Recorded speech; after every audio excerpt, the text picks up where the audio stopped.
Welcome into an all-new episode of Panthers on Tap. I'm Curtis Round, joined by Ricky Rains. We're waiting on Bryson. He's gotten some technical difficulties, so he'll be joining us here shortly. I'm a little bit quieter tonight. I have something fucked up in my throat, so I'm About to doing the say, best I talk can. about technical difficulties, Curtis. But Ricky, it's good to see you. I believe if I remember correctly, I was late to the last one. The last episode we did. I think I Yeah. a little bit later. Yeah. Um, You had the thing in Western North Carolina that you were doing. but how are you? It's good to see you, Good, man. man. Yeah. Well, a bit better. I guess you could say that first, right? We're gonna get into it tonight. But first, man, let me go to this comment real quick. This comment might be one of my favorite comments I've seen to start a show. From Wesley Carrier. Wesley, first of all, what's up, man? I hope you're doing well tonight.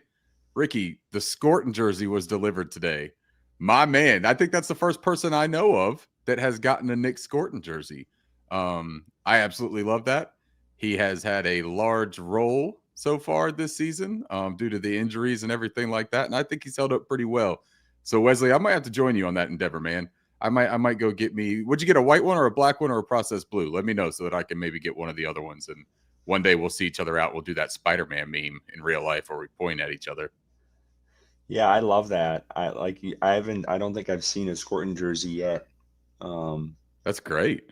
And I was at that first home game. So yeah, that's awesome to see. Stephen Belk's in here as well. What's What up, up, Steven? Ricky? Appreciate you guys tapping in.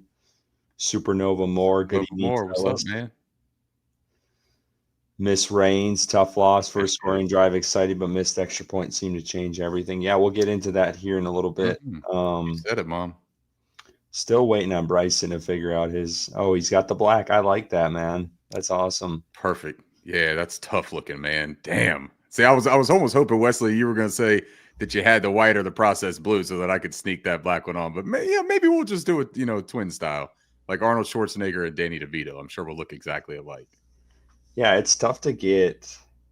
I feel like black is. They do a lot of blue lately with the jerseys. I feel like those are the ones that are easier to get They than. wear the white so dang much at home, but they don't sell all the white jerseys for everyone. So you got to get a custom one. Mhm. But the black ones look the toughest, man. I love them. Yeah, they're great. Well, before we dive into the episode, I guess we'll do with what we're drinking this evening, and we'll wait for Bryson to come in here. Ricky, what do you got? I know you got something. Yeah, I got two Good. different things. From the Metazoa Brewing Company, I have this one is a vanilla latte inspired blonde ale. Y'all know I like my vanilla latte coffee type beers, right? Because I always feel like I need to be drinking coffee when I'm talking about this team. I am exhausted. They wear I me love that out. can, dude. The can's great, but the reason I got this one is the name is Trash Panda. That's the name of this beer. And because that's exactly what I felt like when I was watching this film, trying to find something viable. I was digging through garbage to try to find something that I could use to nourish myself. And it was very difficult. The second beer I have is from the same brewery, from Metazoa, and this is called Nap in the Hammock. And I thought that was appropriate because maybe that's a good thing to do on Sunday afternoons if things don't start looking up here with these Carolina Panthers. And the other reason I got this one is because it is a cream ale. And I don't really fucking like cream ales. And I don't really like the way that the Carolina Panthers have played football lately. So I figured I would torture myself a little bit extra if I don't do it enough on Sundays. Yeah, I'll tell you what. I actually dabbled with a cream ale this past week, and we went to an Irish pub in downtown Winston-Salem, and I thought I'd like it. It was terrible. It was absolutely Yeah, terrible. they're not very good, man. But you know what? Neither are the Panthers. So I thought it was very appropriate, and I'm going to suffer through. I don't have a beer this evening. I am drinking. I think it's called like some sort of like sleepy time tea. Yeah, So like a throat coat. Pause. yeah, Yeah, yeah. that's what I got going on. I'll try to get Bryson in here, um, and hopefully his internet holds up. Yeah, it looks all right for now, Please Bryson. tell me it's better. It is better. Yeah. Good to see your face and not pixelated, man. Look at you Yeah, living in the well, All right, man. I was struggling like the Carolina Panthers getting my internet up and going. Woo-wee. Yeah. I guess did you guys already talk about what you're drinking? Yeah, We literally just finished it, so hit yours real quick. Okay. All right. I got this beer because of the name. It is Never Ending Sky, and I want to add fall to that never-ending skyfall, because this is what it feels like to be a Carolina Panthers fan every single season for the past decade. It feels like, just it's hard. It's no one can say we're not loyal. All right, we have cheered on this team and made content for years now about a team that puts a shit product on the field. So I'm happy to get into the disappointment of this past weekend. Can I tell Bryson what I'm drinking then, since he has this really appropriate name beer? Because that's exactly what I did, Bryson. I've got this vanilla latte inspired blonde that's called Trash Panda, because that's what I felt like when I was watching the tape, scurrying through garbage trying to find something viable for me. And the other one I have is called Nap in a Hammock, which I was telling Curtis I think might be the right thing to start doing on Sunday afternoons instead of allocating time to the Carolina Panthers. And it's a cream ale, and I hate cream ale. So I figured I was going to do something else that I hate while I talk about this football team. You might as well, dude. Yeah. You might as well. Hey, let's hit the super chat real quick, boys, before we get into it. Wesley Carrier. Man, and Bryson, you missed this, man. Wesley told us that he just got his Nick Scorton jersey delivered to him. Ooh. So he's the very first Nick Scorton jersey that I know of, at least, from all my pals and stuff that I know with jerseys. So Wesley, man, cheers to you. We appreciate the super chat as always, bro. Just appreciate you being in here and watching the show as well, man. You're awesome, dude. Thank you very much, man. Yeah, Wesley, you always come in. And for folks that don't know, we do have a super chat. Take advantage of it. It's on YouTube, little money icon. Wesley has been a gracious donor, honestly, since we started this stream. So we appreciate you. Funny comment here. Only one man can save us, Robbie Chosen. I think Robbie just signed with the Commanders. Did he not? Oh, did he? Yeah. One of my coworkers is a Commanders fan. And he's like, you gotta be kidding me. Well, he thought the guy was not even in the league anymore. So, look, best of luck to him, but I don't know. Wesley, I get it though. Everyone just wants the speed, man. We just want the vertical threat. And we'll talk about a guy that everyone was pretty excited and thinking that maybe he could do that for us. But should we run through the rest of these comments before we get into our first topic for the day? Yeah, I wanted to shout out Salesman. I know he's been a longtime listener of our pod and one of the best follows on Twitter. Hilarious. Across the board. Yeah, if you do not follow him, go do it. I don't know his handle. Someone can help me with that, but dude is awesome and he's funnier than hell. And he's a good dude. We've met him at a couple tailgates too. So I appreciate you. Leave our mark. The attempt by the Panthers to try to change. Salesman posted this video the other day after the game of, the hidden ball trick underneath cups where the little guys like trying to move it around or whatever. He posted that and he was like, our linebackers would lose at this game every single time, but the hidden cup trick or the hidden ball trick, it was clear cups. So he was showing everybody where the ball was.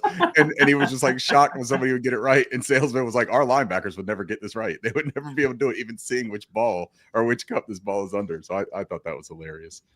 I kind of hope this becomes a trend with our chat here. And please do this, guys. But I love that you tell us what you're drinking. I hope that continues. Pets in a bathtub, Pinot Noir, kind of weak, bread and butter. Cheers. Yeah, I dig it. Appreciate bread and butter, that. not a bad Pinot. Stephen Belk drinking Modelo. Appreciate you. That's right. It's always a good one. Favorite Mexican beer, guys? Is it Modelo? Is it what do you guys? I like Pacifico. Pacifico is probably one of mine. I also like a good Tecate every now and then. It's got a nice, shit beer taste to it. And you know me, I like the crappy beers. Pacifico for me. Yeah, Pacifico is my jam, though. Shout out Lil Rocket NASA, too. Reposted the stream. I always like it, man, when people do that and then we get more people that get eyes on it and they get to hear us, kind of lambasting together. I appreciate that, man. I want more people to be involved in this so that I can get more opinions. Sometimes I feel like I'm stuck in my own head, man, with the way that I feel about this football team. And it's nice to hear everyone else.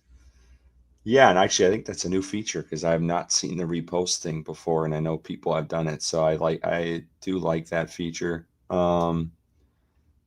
Here's one. Dos Amber. I don't know if I've had that. That's you guys Dos Equis. Yeah, it's a Dos Equis Amber. Yes, I've had it. Okay. Yeah. Okay. It's perfect. Yeah, Dos Equis is. I love that beer. Yep. That's a good not bad. One too. Lo, my man, right here. Lo, hope everything's good with the move, man. Hope you're all moved into the house. Guys, let's get into the recap of this game this past weekend. No, thank you. I don't know where you want to start, but just kind of one big takeaway, I guess. Either of you guys can fire away. Could the game have ended after the first drive for the Carolina Panthers? If we could have just called it after that and just said, hey, thanks for coming out, good game. It would have been a really good day for us as Panthers fans. After that drive, I was like, damn, this momentum has continued over from the Falcons. The Panthers are finally getting into their groove, and then the rest of the game happened. And the defense returned to its glory of being the worst ever last season. Couldn't stop anything. Made Stephon Diggs look like a true number one wide receiver again. Couldn't stop the run. Couldn't stop Drake May running. Couldn't stop Drake May throwing. Just a pitiful all-around performance. Resulted in people losing their jobs. We'll get into later, but it just wasn't acceptable. And I think Dave Canales has talked about that in the pressers. But I'm just getting so tired of that. We have to go out there and execute. We have to do this. We have to do that. And they're showing up on the field, and they just look completely unprepared for what the opposing offense is throwing their way. This defense, except for last week, I think it's just they're like surprised, like, oh my God, I didn't know Drake May could run. I didn't know Stephon Diggs still had a little bit of juice left. I didn't know Hunter Henry was gonna Hunter Henry. Like, it's just frustrating. This is one of the most frustrating games I've watched in a long time. I think so, because of the excitement off of that Falcons game, the 30-0 win. Going into a game that I really thought we had a strong chance in competing in, at least. I think we all picked the Panthers to win too. We had belief that this was a game that Carolina could win and go on a little run here with an easy part of the schedule. But yeah, it wasn't just the defense. The offense wasn't good either. The offensive line was pitiful. The running game wasn't there. They get down into a hole, and then you rely on this pass and an offensive line that can't block. And I think the Patriots came away with like 9 pressures or 10 pressures on the day. Bryce wasn't very good either. He didn't make any huge mistakes, but also didn't make any plays to elevate that offense to a level to put up more than 7 points or 6 points because of the missed PAT. But 6 points, and then we get the garbage time touchdown at the end. Just a frustrating performance overall. I mean, I don't think there's one area of this team that performed well. I mean, I can't think of anything. But I mean, maybe besides like J.C. Horn. It's just hard to come away with any positives. I don't know if you feel that way, Ricky, but yeah, coming off of that, I'm just like, man, the season feels lost almost. Yeah, it was incomprehensible how bad this team looked after winning 30-0 the previous week. And then you also had a unit in special teams that we've all been bragging about look awful on Sunday and just not show up at all. I'm not going to talk much tonight, so you're going to get short answers from me, but just so frustrating. I felt like this was like 10 steps back from where they were, and we're in for a long season. There's not going to be much hope in this episode. Maybe someone else will have it, but this team is really bad. And I don't know if there's anything that's going to save them right now. So that's kind of where I'm at. I mean, this is, I know Edgar had said, is this rock bottom? We've talked about that 100 times last year, and it just kept getting worse and worse. And I mean, I don't know if this is rock bottom yet. So yeah, it's bad. It is. And Ricky, before you go, I want you to answer, Curtis's question, but at the end, I want you to also answer like, what's happening? What's going wrong? Like what's the problem that you identify? It might not be just one problem in particular, but if you could like pick out like the biggest thing that's happening that you see, at least on film, like what's going wrong? Yeah. So the first question from Curtis is the rock bottom one. I wish I could tell you, boys. I wish I could say it right now and be like, yeah, that's it. This is as far as we're going to drop. But I said before we got on here tonight, right, that I wanted to speak matter-of-factly without having to add any more doom and gloom than what the Panthers have put out on the field, right? They've given us enough. We can just speak truthfully about how this game went and how the first 4 games of the season have gone and do an honest assessment. Let's make it tell the truth Monday, like Dave Canales likes to do, right? It'll just be a why can't we win Wednesday type of situation instead. But here's what I see, Bryson, when you ask what is the main issue, the biggest culprit in the situation. It's just a lack of execution and it's a lack of gumption. And this team, so Sunday was a good example of it, I think. They come out on that scripted first 15, right? And we have talked about this on the show, boys, almost weekly about this. And Curtis, I know that you're not feeling well, so you're not going to talk much. So I'm going to take a little bit of your time. The gentleman yields some time to me. I'm gonna get a little bit long-winded here for a second if I can. I yield back. Yeah, I'll give it back to you. I'll give it back to you later. I think that when they come out and they look like that, my question is about that to you guys, right? And think on this while I finish up. Is that false hope because Dave Canales has shown that he is really good at when he has sit down time to dissect film and do all of those things in preparation for himself? Maybe not for his team, man. I don't know that we can really comment yet on the preparation of this team. But for himself, he knows the X's and O's of football, guys. That's not something to question. He's not a bad coach. He's not an inept coach when it comes to the conceptual teaching of the game, in my opinion.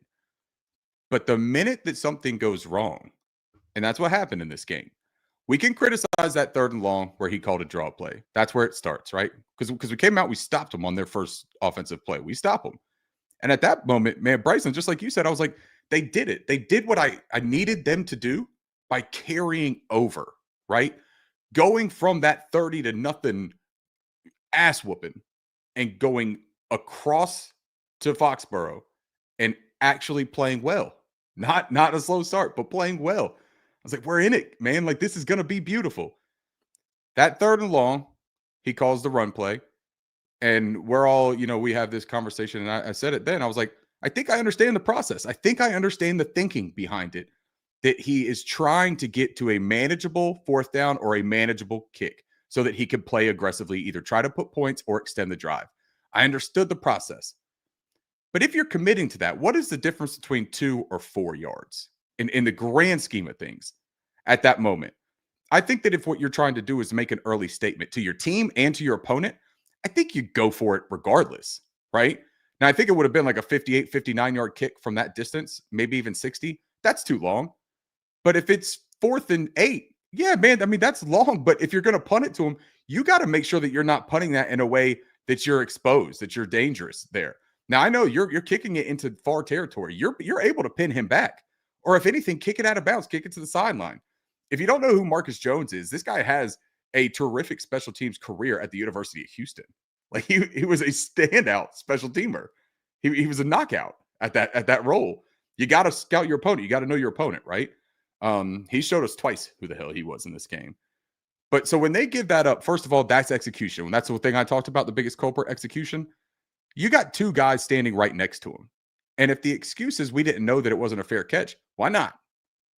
Why not? Ain't that your job? Ain't that the task at hand? Is to know what you're facing right there? Make that tackle. You got to make that tackle. Letting him through there is inexcusable. I am shocked that a Caleb Evans is on this roster today and that he didn't go on like a value pack trip with DJ Johnson to wherever he went. But the second thing, man, is that this team doesn't have a substantial backbone.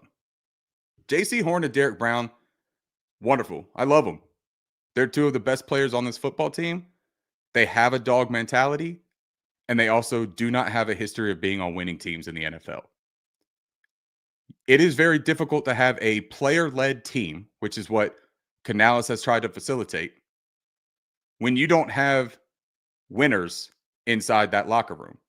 I don't mean that these players are losers. I'm not going to call them losers because I don't think that J.C. Horn and Derek Brown are losers. Bryce Young has won at every stop along the way getting to the NFL. But the NFL is a different arena, man. Like, we can't fall back on previous things. And that goes across the board for everything. That goes across the board for Dave Canales when today he said, my fabric as a coach is Pete Carroll. Pete Carroll always taught me this. Pete Carroll told me this. No one cares, Dave. Nobody's thinking about Pete Carroll other than you right now. Nobody's thinking about Pete Carroll unless they're saying, I wish we had Pete Carroll. But that's it. Quit hearkening to the past. I'm not worried about what Bryce did well at Alabama even anymore at this point. I want what does well in the NFL. I want what does well here in Carolina. And that is the coach's jobs. That's the players' jobs to execute it. And there is a giant disconnect between that. We'll get into a little bit more of the specific reasons, but that is my main takeaway from this game. This is a soft football team in the worst possible way, because the minute adversity hits them, and it hits us often, fellas, our margin for error, we have repeated this like as if we're got this song on repeat. The margin of error is razor thin. We don't have the depth. Our offensive line was awful. Our offensive line was terrible. You cannot expect Bryce Young to be terrific. You cannot expect Chuba Hubbard or Rico Dow to be terrific. And you can't expect to execute the concepts that Dave Canales draws up when there is no protection. All of that stuff matters way too much. Defensively, you had a 26-year-old edge-setting prodigy who was out there looking like he was doing DoorDash. He was just running to the doorstop, dropping shit off, and running away. I mean, it was nuts, man. And I'm not trying to pile on him. I know the guy already lost his job. But we need to have a conversation later about that, about how he ended up on this 53-man roster, and we didn't use that roster spot for some depth at some of these other positions that we're seeing is rail thin right now. Ricky, I want to jump into that disconnect and dive in, because we can all talk about the game. We've all seen it. We've all seen the reaction to it. They sucked ass. There's blame to go around everywhere. But I want to talk about the disconnect between this staff, the players, and then the disconnect between practice and what's happening in the game. Because, you know, this staff talks about they had really 2 great weeks of practice. They go out and dominate the Falcons. And then you come back this next game, another great week of practice, and look like the worst team in the NFL. So do you think, and this could be for maybe Bryson to start, do you think is it execution by the players of not executing what this staff wants? Is it the staff not having a good plan for the players they have on the team, and it's not fitting what they have in the skill set of each of these players, or is a little bit of both? Where do you think, where would you weigh that in the blame of why we're not seeing consistent results? Because that's the thing. This team is so inconsistent, and there is some sort of disconnect that's just, it's not clicking anywhere right now. Yeah, and this is something that has been happening before Dave Canales in Carolina. This is something that's been a continuing trend here. We see players leave and be successful. And I'm not even going to talk about the quarterbacks, because that's all I see on national television is the picture of Sam Darnold and Baker Mayfield in a Panthers jersey. But you got players like YGM, who goes and becomes successful in San Francisco. These other players across the league, Rasul Douglas leaves and was a really good corner for the bit. Like, it's just, he's the best corner on the Dolphins, by the way. Yeah. I was, watching that game. He made some plays this past, was it Monday? It's just, I think right now, at this moment in time in Carolina, I don't know if the coaches are putting the players in the best position to be able to execute, but also the players are not executing when they are in position to do so. So I think it's both. I don't think the talent level is there for this roster as a whole. I mean, I saw someone tweet about the 2023 draft class. The only people that are left are Bryce Young and Zavala, and both of those are question marks right now. I mean, if we're being completely honest with one another. Question mark. One of them's answered, Bryson. You know that. Yeah, unfortunately. And I think, when you miss on whole draft classes and who did rule draft that's around, like, it's like you're just setting yourself up for so much failure when you're consistently missing on these draft picks. You're relying on free agency to foot the bill.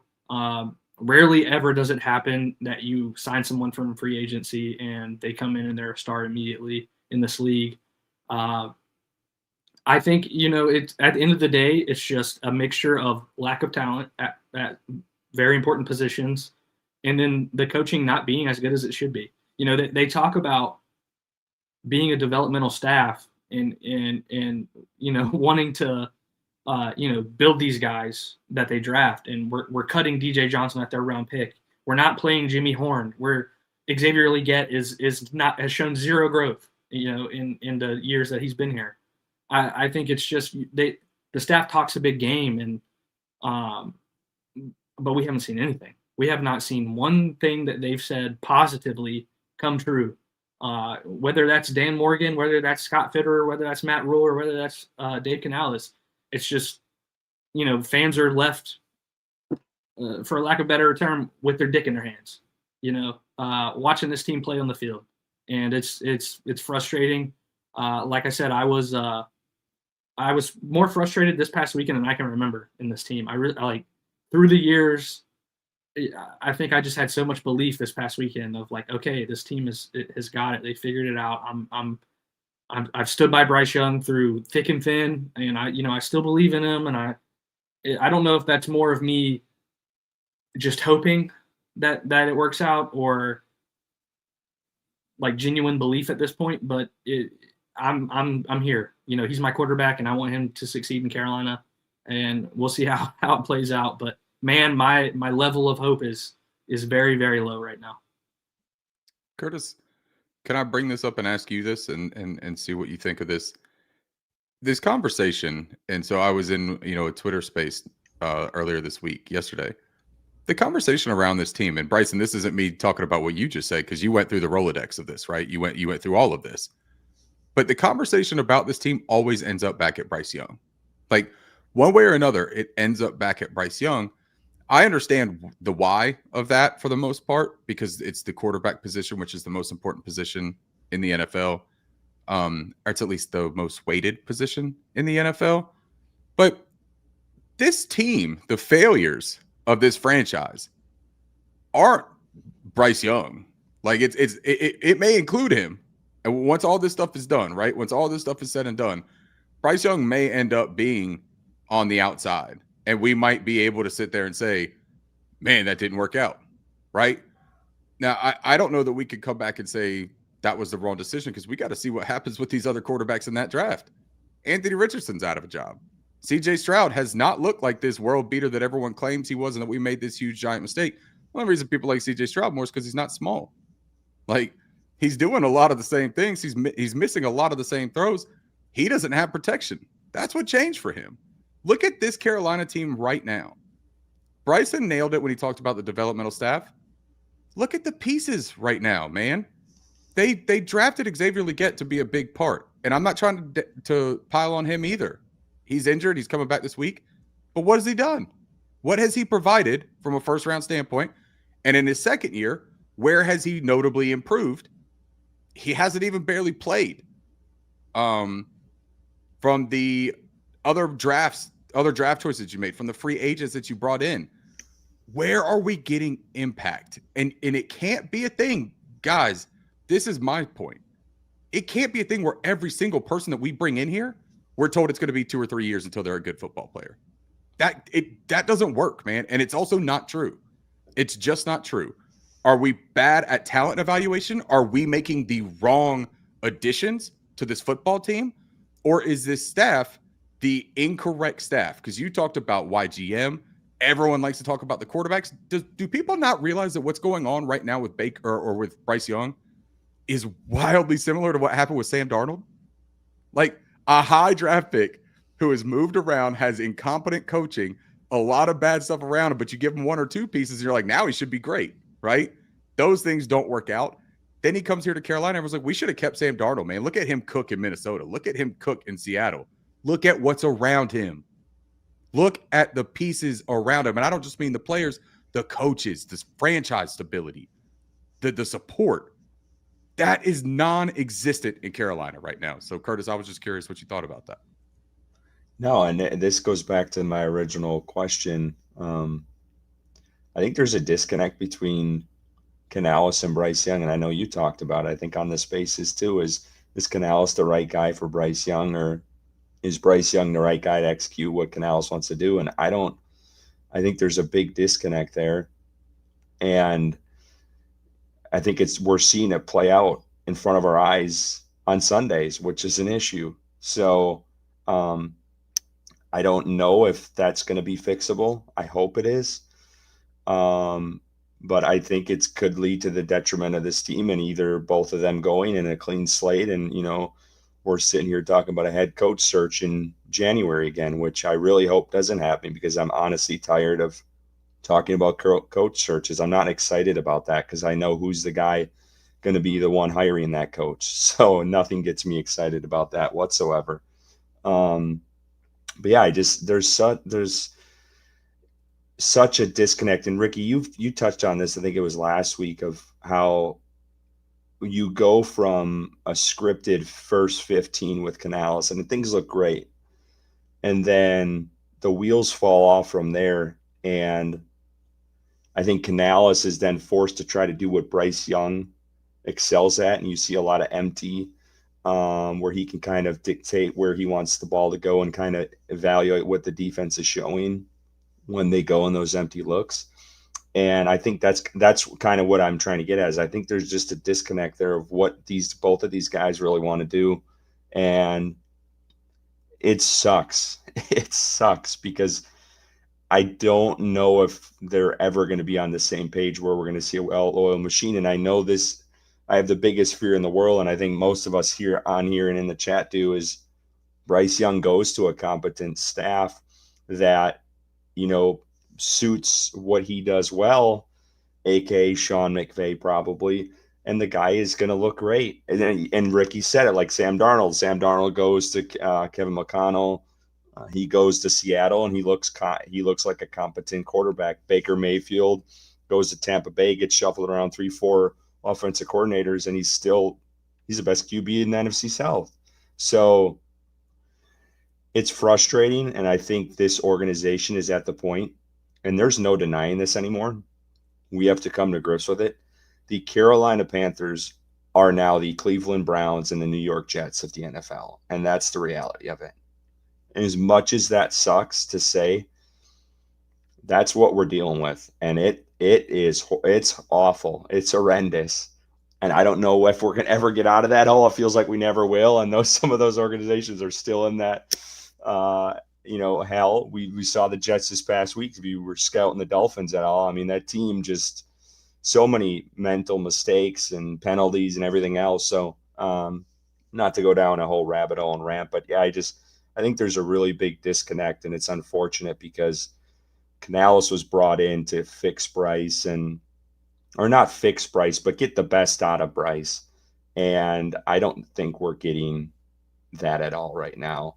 And I'm not saying Bryce isn't at fault, because I don't want that to come off that way at all. He is, and he's a part of it, but I think there's just a lot bigger issue. I mean, the coaching staff, the depth, a softness to this team, a stubbornness by the staff. Canales, one of my biggest red flags today, and I don't know if you guys thought of this at all, and I need to shut up, but Canales, there was a point in his presser today where someone had asked him about, when it's second and short, that's usually when teams you have your pop plays. And me and Bryce, I remember when we were sitting at the game, it's like 2nd and 1, this is your chance, take the play action, take the deep shot. And Canales said today, that's not my philosophy. When it's second and short, I'm going to run the ball. I want to establish we're a physical team, and I want to get a fresh set of downs. And I'm sorry, but you need to be able to adjust in the game and break away from that and take shots when you have them, and when they're in advantageous situations. And that showed me today his stubbornness of how he wants to call this offense. And I have a fear that's kind of how it is during game week, of what he wants out of this team. So I'll shut up. I think it's clear. I forgot who tweeted it, but it was tweeted, I think, on Sunday. It's like very obvious from the play calling that Dave Canales does not trust Bryce Young to be in those situations. He ran the ball multiple times on 3rd and long. He doesn't want Bryce dropping back. We've seen some situations where, Bryce has been in that position, and the other team comes away with a fumble, or Bryce throws a pick or whatever. But you have to give your guy an opportunity to, this is supposed to be the franchise quarterback. And I think when you're in second and short, and your philosophy is to run the ball to get a fresh set of downs, and you're taking the deep shot on 1st and 10, and it's an incomplete pass, and then you're running it on 2nd and 10. Now it's 3rd and 8, and it's 3rd and long. Like, that philosophy is flawed to me, in my opinion. I think 2nd and 1 is the prime time to take that shot. But I just think, to circle back, it's just clear to me that Dave Canales does not trust Bryce Young to take those shots. The philosophy of the second down thing, in a way, I can understand it. And I'm not necessarily playing devil's advocate, but the thought process behind it of, if you do believe that your team is a physical team, right? They signed Damian Lewis, they signed Robert Hunt, they re-signed Chuba Hubbard, they bring in Rico Dowdle, right? They like Cade Mays, they like the nastiness that Icky has as a left tackle. If that is the identity that you're trying to implore your team to take the reins with, right? Then yeah, I could understand that. 2nd and 1 should be a place where your team, if they are that team, should be able to muster up a yard. And then the thought process behind, and then it gives me a brand new set of downs to try an explosive. Because if you take that shot opportunity on 2nd down, especially with his current setup, Bryson, you said you don't know that or you feel it's clear that he doesn't trust Bryce Young, right? On some of those pressure situations. I don't think he trusts the offensive line at all right now. I think that Dave Canales is calling plays right now as if he knows there is going to be a aneurysm that bursts across that offensive line and that it could be fatal. And I think that it's not necessarily taking the ball out of Bryce's hands. It's taking the hold out of the offensive line. Like, I honestly just think he has no faith in that unit right now. And I think that's evidenced by them going with Brandon Walton. Brandon Walton in that reserve role after Chandler Zavala got hurt, instead of going to Brady Christensen, which, by the way, that's dumb as shit. Yeah, why is that, Ricky? I want to talk about that. Because he said that he wanted to keep, and after this, we're going to get to the super chat too, because I saw that come through. But he said he wanted to keep Brady Christensen in case the center gets hurt, or in case fucking or a left tackle or a right tackle. Like, literally, you can't sit there. How many in cases are we going to get with Brady Christensen? That's a donut situation, man. It's a donut situation. He is getting cute and he is trying to be too smart. When they talk about the developmental staff thing, I think he's literally talking about coaching. I think that he is trying to develop his style of coaching and figure that job out on the fly. I'm not trying to be mean about that. That's genuinely what I think is happening. He is a second-year head coach.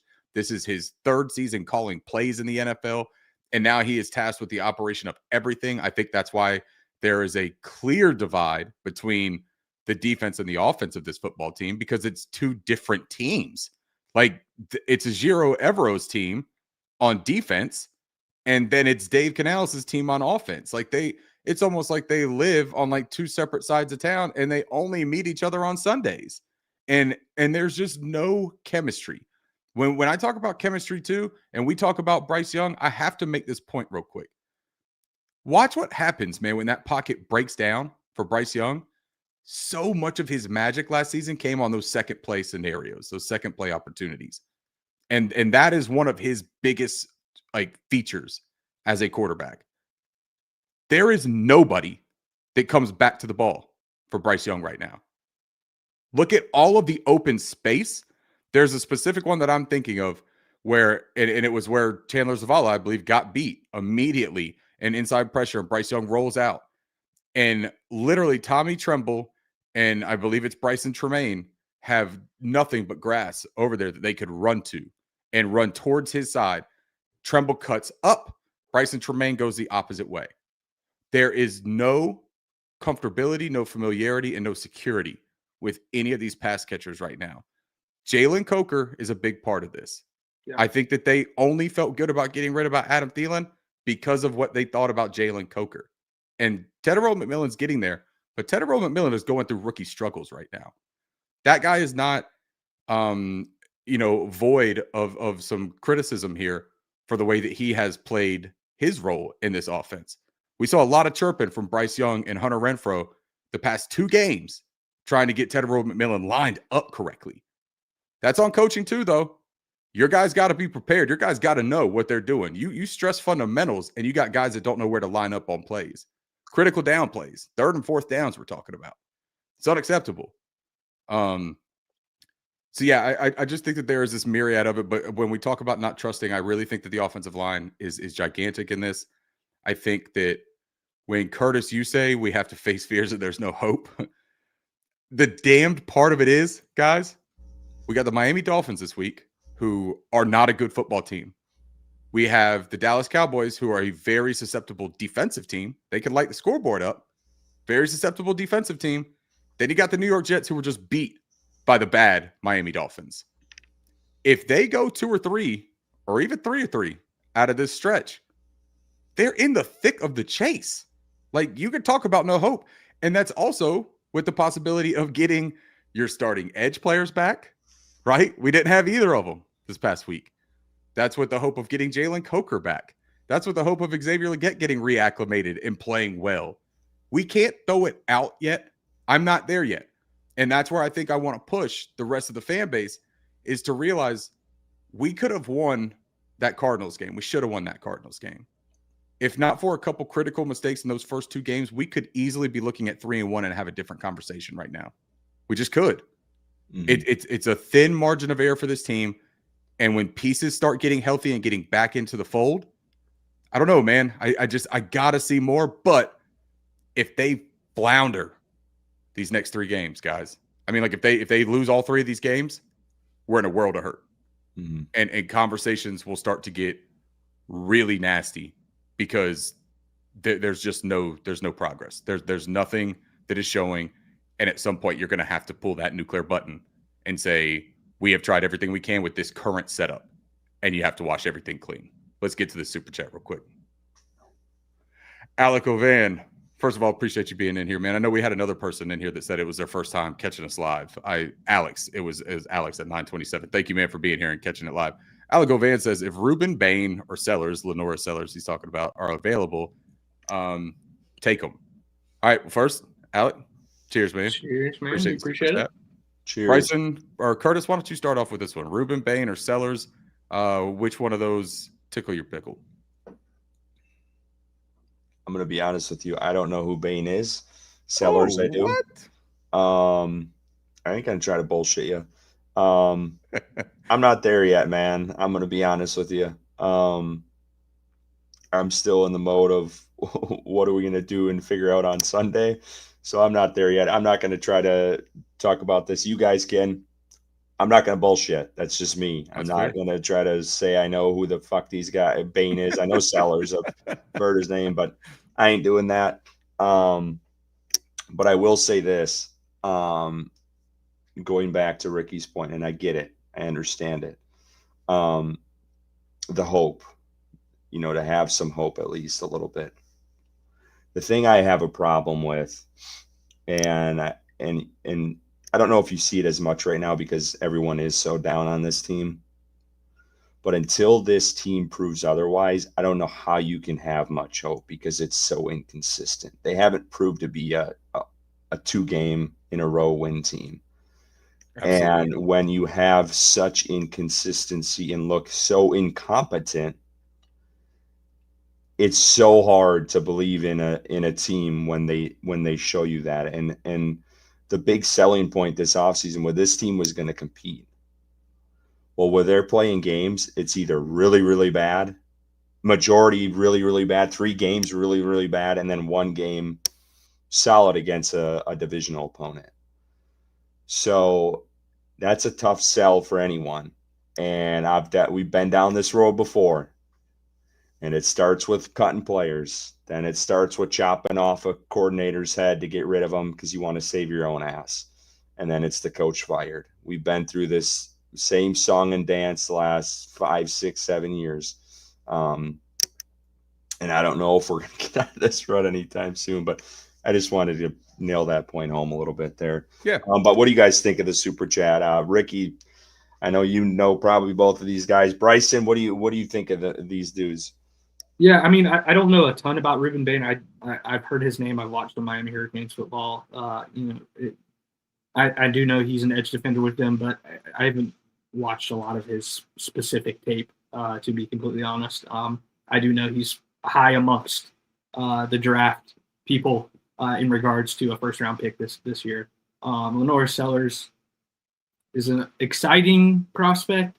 Wouldn't say that he excites me very much to be my starting quarterback in the NFL next season, but I think he's got some room to grow. Great runner. Passing, I think, needs some work there. in South Carolina. But yeah, I tweeted after the game Sunday, if the Panthers go through this season, and I got a lot of flack for it, but if the Panthers go through this season and they win 4 games or 5 games, they only win 1 to 2 more games, then and you're in the top 5 of the NFL draft in 2026, you have to consider your options at quarterback. It's kind of like almost forcing your hand at that point. And I was kindly made aware that this class is not very exciting. This quarterback class, it's quote unquote shit from a lot of people. And, my fault.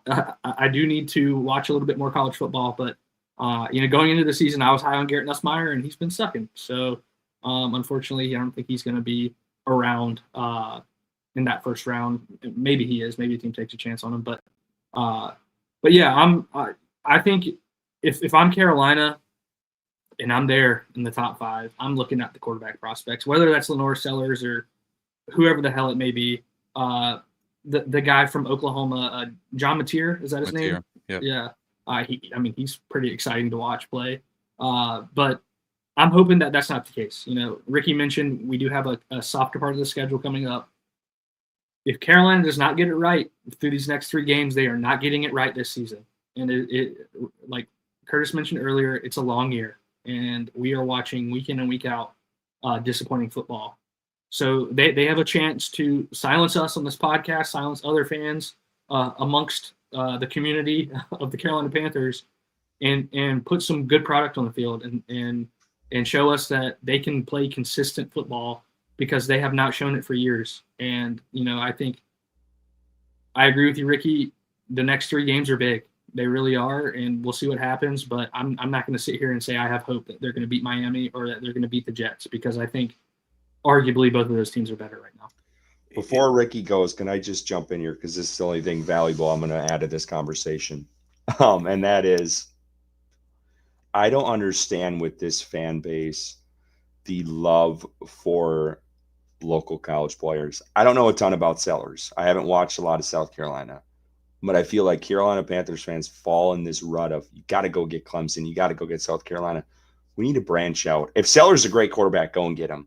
But sometimes we need to be looking at some of these other teams. I've never seen a fan base that is so sold on the region that they're in, that we always, South Carolina, we did get JC out of there, but there's some other guys that have struggled that we got out of that program. So I've never could wrap my head around why we fall so much in love with those 2 colleges when there's other great schools out there. Clemson is not a great program right now, whether you want to admit it or not. They're not a great team. And they do have players in there. I'm not saying you can't get good talent from these schools, but I just feel like sometimes this fan base falls so much in love with the locals. And there's guys outside of that. And that's all I want to say on that. But Ricky, go ahead. You know more about these guys. And I'm going to go real fast here. Ruben Bain Ruben Bain is a terrific football player. He's a game wrecker on the edge position. Princely Mamiellan is developing, but he may end up being a very situational player here in the league. As we've talked about here, I love Nick Scorton very much. I think that he is going to prosper, and giving him a running mate on the opposite side would be a really smart thing to do, because as we've seen with the New York Giants and our old friend Brian Burns, having a talented defensive front with multiple threats is a really smart way to build a team. I'm not at the point where I'm even looking at quarterbacks. I am still waiting for the rest of this situation to unfold, as we just talked about. There is a real possibility that they are looking at blowing this up. If it goes absolutely poorly in the next 3 weeks, as Bryson just said, I think this is a make or break stretch. But I'm not sold that it is absolutely break yet. I'm not there. I think that there is a real opportunity, and we're going to get into some of that later. But so that we'll just wrap that super chat up with that. Thank you for the question, though, man. And thank you for the super chat as well. Real quick, let's get to the next topic, but I just want to say what's up to Jay. Jay is in here, my guy right there. Jay, thank you for being here tonight. All right, so we've kind of wrapped the Patriots thing, right?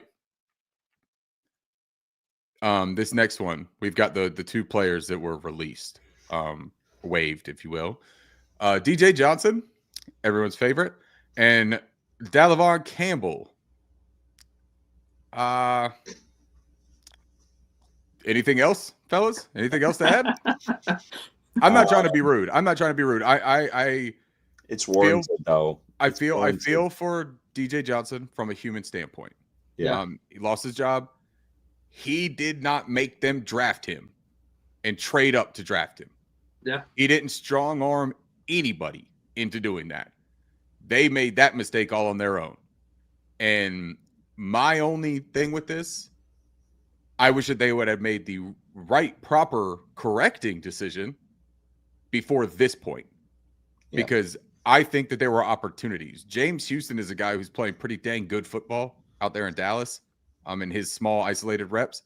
And he didn't sign until mid-July over there. And it was a guy that I talked about wanting to bring in here to Carolina. And he's flourishing on special teams and defense right now, getting pressures. I just don't understand how you don't, when Chad Muma becomes available and you know what your linebacker room is, you're telling me that DJ Johnson is more valuable than taking a chance on Chad Muma or signing Eric Kendricks, who is still a free agent out there? You want to develop Trevin Wallace. You don't put bad players around him and expect him to get better, especially when he's not wearing that green dot. You know who can wear that green dot and help him out? Eric Kendricks. Like, you're worried about it because he's 30 years old, 31 years old. You need some sort of experience in this damn team, man. Like, quit trotting out the guys that have had a solid year and that you think you could just turn into a stalwart. Grab some guys that are proven football players. So, DJ Johnson, man, best of luck to you. I am very happy that I do not have to deal with that issue on my football team anymore, my favorite football team. Campbell, okay. Again, man, I'm not trying to be disrespectful. That doesn't move the needle at all, man. This team has real issues, and neither one of these guys were going to solve them. And it's funny to me that Campbell was one of the first waiver claims for the Carolina Panthers after the 53-man cut from the Chargers, and Carolina claims them on waivers. Because they want to – they focus so much on special teams, bro. Yeah. Like literally they're building the special teams, and then our special teams is the reason we got annihilated this past week. Okay. Mm-hmm. Yeah. Yeah. Good riddance. Campbell, his effort in that punt return, I wanted to throw up seeing that. I mean, all three of us would have looked better out there. I'm not shitting you. I mean, it was awful. You might be shitting a little bit because I was housing some wings with my kid when all that was going on. I don't think you and your sloppy wing hands would have fucking made the tackle. I'll tell you that. Let's move on here. Let's talk about some injuries here. David Moore, Chandler Zavala placed on IR. I do think that David Moore, that injury right off the top, I'm like, oh my God, like, are we kidding me here? Zavala didn't play great before this injury this game. Didn't play great. You say that the right way, Curtis. Didn't play great. Played awful. Yeah, now we're getting there. But what I want to say about this is I felt like once David Moore went down, I think that took away what they kind of want to do offensively. As sad as that really is, because like this guy, you're banking your offensive game plan on David Moore. Yeah, that's safe analysis. I'm just I 100% agree. 100% agree. Yeah. And that's reality. It's funny. I think Bryson, you tweeted this out the other day. You know, training camp, we're talking about this wide receiver room being a deep room, and now we're sitting here. You have David Moore on IR. Coker's not back yet. You have Leggett nursing a hamstring injury. You have Thielen gone, and that's a whole nother conversation. We could revisit the Thielen trade, and that was a really bad move. It was something that I backed, and I think Ricky would say we had backed at the time. 100%. But here we are sitting as I'm about to lose my voice. And this wide receiver room, we're trotting out Bryson Tremaine. I saw Campbell in there a couple times. There, and I think Campbell was the one. At one point, I was literally sitting there, and I'm like, "Who the hell is 81? Like, who the hell is that?" Yeah. But that's the state of where this team was at. It's laughable. I can't even laugh, but it's laughable, dude. It's crazy. I think there was a point in that game where they had 3 healthy wide receivers. Yes. 3. Yep. And they were running a lot of 2 tight end sets. And Had to. Canal, yeah. What are we doing? Right, What and are then we Tommy doing? Tremble damn near hurts himself on the last play or Yeah. the second to last offensive play of the game. I told you I was going to try to stay calm and speak matter of factly throughout No, this I had to entire break show. you a little bit. But I have to say, man, how many times did we talk about this wide receiver room? And my standpoint was always that this wide receiver room was being judged so heavily on projection that the only player that had proven a single thing worth a damn in this room was Thielen. Mm-hmm. And I was absolutely cool with that trade of getting rid of Thielen. It pretty much matched exactly the value that we talked about being okay with if you were going to move off of him. But it was with the caveat that Jalen Coker takes over and gets all of those reps. You can't tell the future. I didn't rub my 8 ball. Maybe I should have. And before they did it, and then, text Dan and been like, hey, Dan, don't do it. My 8 ball says there's trouble lurking, right? Like, I wish that I could have had that kind of fucking clairvoyance, but I didn't and I don't. And now we're all suffering from it. But this wasn't a totally out of the blue situation, man. Like, Xavier Legette that's a big jump you're banking on for him to turn into a significant wide receiver too. And he may still do it. That is still on the table, man. He has missed 2 games. The first 2 games were not great production. There's a lot of context around it. And I can't tell you how sick I am of having to give situational context to every damn player and every single game on this team. I'm sick of it, man. Like, just once I want to be like, that was a nice football game. Well, like we did with the Falcons. Just once I want to be able to sit there and be like, we won. Or, yeah, we lost. Close game. They fought hard. Played football. Looked like NFL. But every damn Sunday, NFL starts around 4:25 for me. Yeah. And I'm look getting fed up. Just look competent. Yeah. It's crazy how a couple years ago we're like, man, we want to get past 5 wins. We just want to look competent, man. Just competitive. And we're not even there in a Eagles or second Chiefs year. game last season. I would die for that. Oh, man. Imagine that. Yeah. Just being in it. We're probably going to get it against Buffalo. We'll probably take Buffalo down to the wire. You know what I mean? We'll make Josh Allen look like a trailer, and Bryce Young will be trucking all over the damn field. Like the Saints did this past week. But David Moore, yeah, right. Hey, the Saints are, you know what? Never mind. I'm about to get on a tangent. Let me stop myself. David Moore, though, shout out David Moore real quick, because he proved why he made this 53-man roster. Just straight up, man. Think about it for a second. He proved why he made this roster, because when everything else was down, we literally looked at that. We were like, yeah, no, actually, you know what? David Moore, I'm glad he's out there, because at least he's going to go out there. He's going to know how to execute the offense. He's going to be able to catch passes. They run the first manufactured play to him on a sweep, on a reverse. And honestly, he looked like he had a little shake and wiggle. Yeah, he looked like he had a little shake and wiggle. I was like, hell yeah, David, that's what I'm talking about. Then all of a sudden I see the way that he gets slammed and his arm pinned behind him. And I was like, damn, he ain't playing again. Like, that's it for him this year, probably. Maybe he comes back at some point, but that looked like a really serious injury to me. I know they said it was a severe dislocated elbow. He's on IR. Chandler Zavala's on IR. We talked about that 2023 draft class, and Bryson, you said you're like, there's only 2 players left. It's Chandler Zavala and Bryce Young, and they're both question marks. I don't have a single fucking question about who Chandler Zavala is right now. I'm sorry, man. I'm not trying to be a prick, but if we're going to be serious about this team, if it's going to be Tell the Truth Wednesday, and Dave Canales, you've rubbed off on me, so all I want to do is be honest with myself and tell everybody about myself and all this kind of bullshit. I'm going to tell you something about Chandler Zavala, man. It didn't work out. It's a shame it didn't, because if it had, maybe we wouldn't have had to spend the, $100 million on the 2 guards. Maybe if you had drafted a competent interior offensive lineman, and there were guys in that area. I don't know. And this is why I asked that question earlier, fellas. Are we just drafting the wrong guys, or is this place cursed? As far as you could bring anybody in here, you could bring a good player in here, and we're going to make sure that we don't let him get to his ceiling. Like, we're going to do our damnedest to keep you right where you are. Once you walk through those doors, it's like we wave a little like Carolina blue wand at him, and we're like, stay still, right? Like, you just stay right where you are, bub. I don't want you growing anywhere. Like, we hit him with like the Tom Hanks big thing, and we turn him younger. We're like, nope. You need a little bit extra development real quick. You looked really nice on tape. Let's get you back to where you were freshman season when you were getting blown open like a revolving door, right? I don't know, man. It's really disappointing. But these 2 things, again, David Moore, I think, has a substantial effect. Chandler Zavala means absolutely nothing to me. I'm okay with it.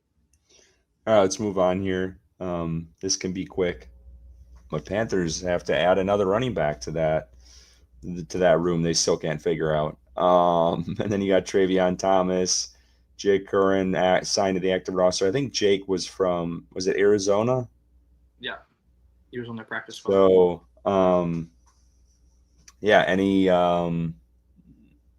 Dallas, it sounded like Canales today that was more of a running back room, well, and special teams too, but yeah, there was some concern there too if Chuba with his calf. So he may be down this week. From what I understood, they said that he came out worse off than he was last week. DJ Dallas, first guy to run a kickoff return for a touchdown in the new kickoff format, 96-yard touchdown. So he's got some special teams chops. He's got some familiarity with Canales. Decent football player. Travion Thomas is actually a guy that we talked about a lot on this show during the preseason, guys. He flashed for me. I thought that he played fast and fearless. You talk about needing a new gunner on special teams. Introduce Travion Thomas to everybody. I think that's going to be his initial role. If that secondary is looking for, an extra little like nickel playmaker type situation, maybe he comes in there every now and then. But I think special teams is where you see him. And then Jake Curran, nice to meet you. Glad to know you're around, bub. But it's a shame that Jarrett Kingston isn't around. That was a guy that was on the practice squad that, hey, he got poached. Luckily Brandon Walton didn't get poached though. Luckily we still had that hog molly in there to come in and save the day. I don't want to miss this super chat. So Bryce, once you're done, go over to that super chat if you will. Yeah, man. I really don't have much to say about any of these dudes. DJ Dallas, I think, had some pop in Seattle back in the day. So maybe I think just primarily my takeaway from this situation of moving these three guys is my worry for Chuba is a little higher than it was previously. I think that, like Ricky mentioned, Dave Canales in his presser today said that he didn't improve his health after this game and might have been worse than it was last week. So maybe Chuba needs to sit down for a minute, and that sucks because he's arguably one of the most exciting players on the offense. On the flip side of that, just to chime in quick, we all talked about this offseason how Rico, 1,000-yard rusher, we haven't seen a lot of ETN. Does he bring a spark to this offense a little bit because he hasn't gotten much play time? So I'm not too down in the dumps on it. I don't think any of you guys are either, but I just think that's worth noting. Yeah, I mean, and that's fair. I think I would like to see more of ETN at the running back position, but keep him as far away as possible from the punt return position. Yeah. That man does not need to be on the field for that specific play on special teams, specifically at returning. But yeah, I mean, running the ball, I thought he had some plays there at the end of the game that were exciting this past weekend. So maybe give him a couple more reps, but ready for Jonathan Brooks to come back, the forgotten man on this roster. So next year, at least we have that to look forward to, if nothing else. Hopefully he comes back and is good. But yeah, let me hop to this super chat real quick. If from Alec Oven again, we appreciate you, man. Shout out to you, dude. We appreciate you tuning in and appreciate you, bro. Anyone else, if you got a question or if we're saying the right thing or the wrong thing and you want to tell us about it and you want us to make sure we read it for everyone else, got about 550 people tuned in right now. If you want everyone else to point and laugh at us or agree with you, by all means, man, get up here on the big screen. Talk to us.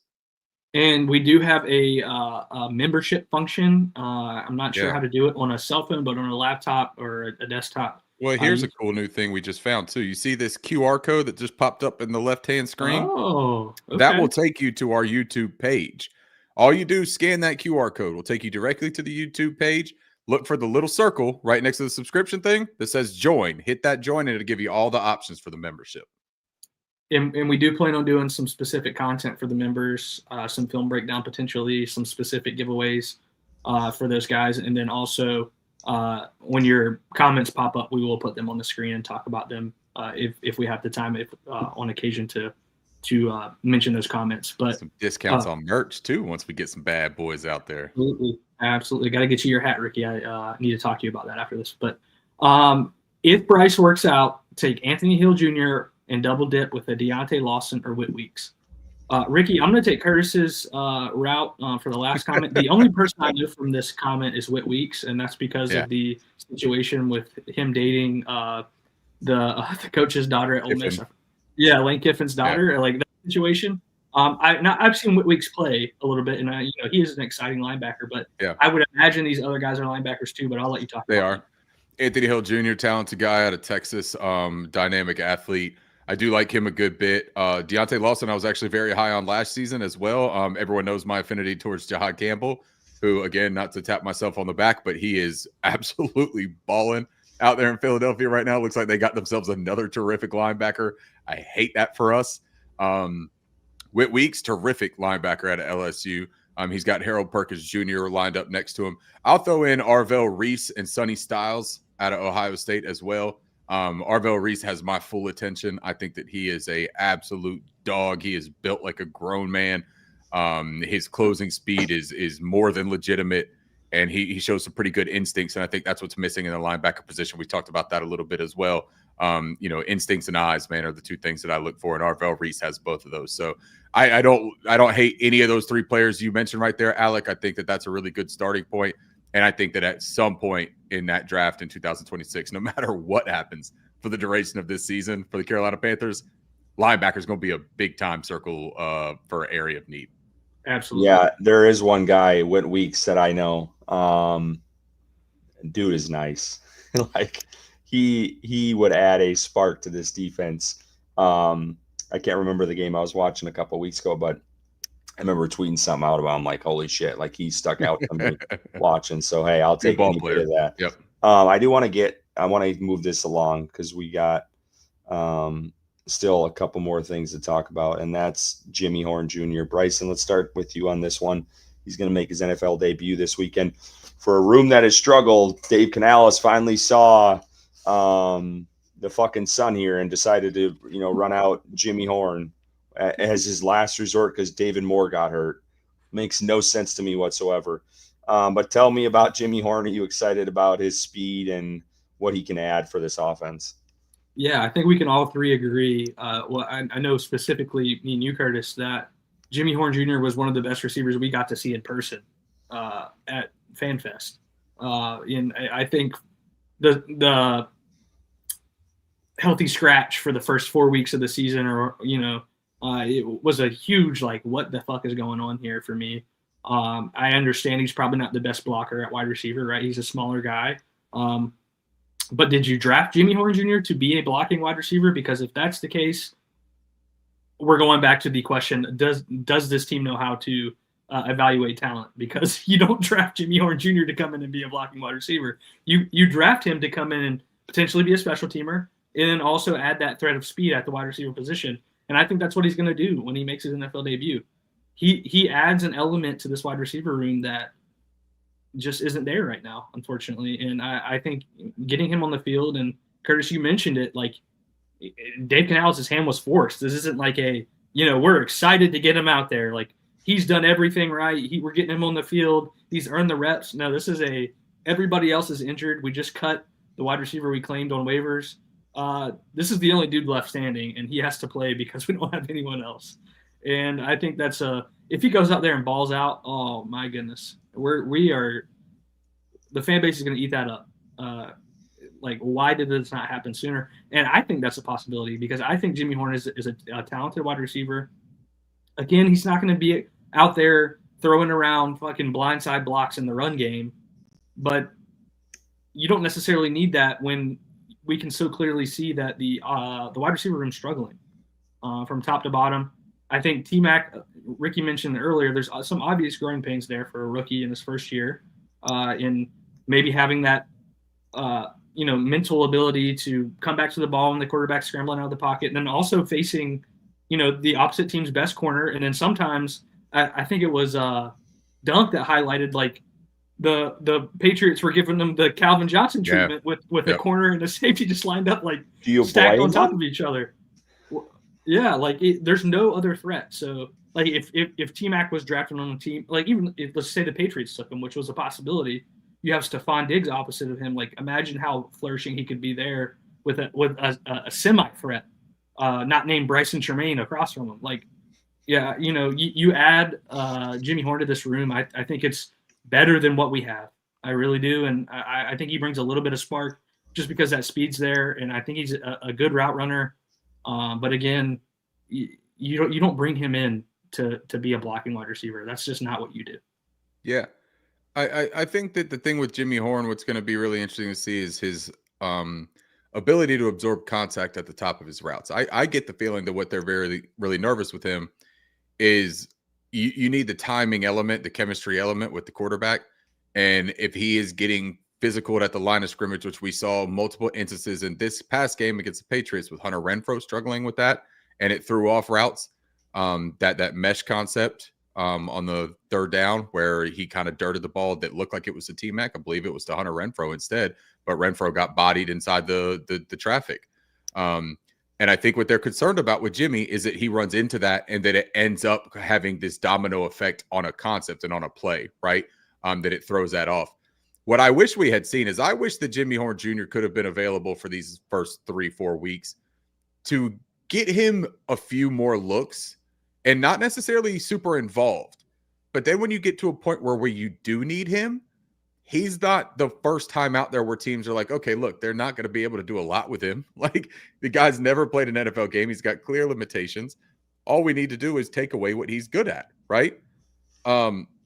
So I guess that's my big concern here is how are you going to use Jimmy Horn in this first week where you need him to also perform if he's going to be active, because he's going to take – he'll get like 3 opportunities. Bryson Tremaine's still going to be active, right? Now, having Xavier Legette is good. I don't care what your opinion is on Xavier Legette as far as is he a good football player? Is he a complete bust? Does he still have potential? Are you still in or like waiting on him? That doesn't really matter to me. But what does matter is that when he's on the field, his physical traits and abilities and presence offer a different threat than what Campbell or Bryson Tremaine or Hunter Renfrow offer out there. And that's why you saw that double coverage on Tetairoa McMillan, because they weren't worried about anybody else. They probably looked at Milton Williams in the sideline after a series and said, hey, you want to get out there and get a couple reps at nickel, man? Like, you want to try something new? I think this is the team that we can see what happens. You've been looking explosive today, man. If you can do that to Damian Williams, I'd love to put you on Hunter Renfrow and just see what you do in press. You know what I mean? Let's see if you can toss him back there and get him a nice bowl of clam chowder or something, if you could throw him all the way up to the concession stand. So I think that what Xavier Legette does, and then having Jimmy Horn, that combination of different physical skill sets and traits, I think it does a little bit for the offense in general. I think it will help Tetairoa McMillan. I think it'll help Mitchell Evans underneath. I think it can help out the entire operation. And I think that's what fans have been clamoring for. I don't think anyone is expecting Jimmy Horn Jr. to come out and put up a 7-catch, 114 yards and 2 touchdown stat line on Sunday against the Dolphins. Could he? Maybe. I don't know. It'd be sick as hell if he did do it, right? But it's definitely not something that I have like penciled in on my calendar for Sunday afternoon. Like, I don't think that that's on the horizon. But why not at least give the opportunity of it? Now, Dave Canales, when he spoke today, said, hey, I need to be a little bit more aggressive with my play calls and take shots downfield, right? Like, he said that. That may coincide with the return of Xavier Legette. It may coincide with the addition of Jimmy Horn Jr. You can run a little bit more eye candy. We'll get into this on statistically speaking, but you could do a couple more things pre-snap, having those 2 guys in there that a defense has to account for than what they were able to do this past week. So, yeah, I'm pretty excited about that, man. Jimmy Horn Jr. should be fun. Ricky, let's get into statistically speaking. All right, let's do it. Let me get us to where we need to be.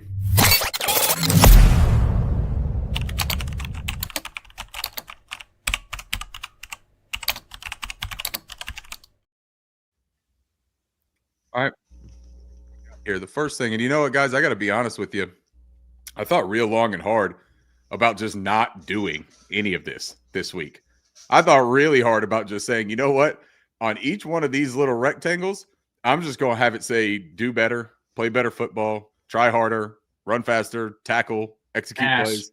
Yeah, ass, butt, cheeks, all just different synonyms for what we've been looking like. But I decided against it, and I did decide to come out here and keep some momentum and keep some optimism going for us, man, because like I said, we're not completely out of this thing yet.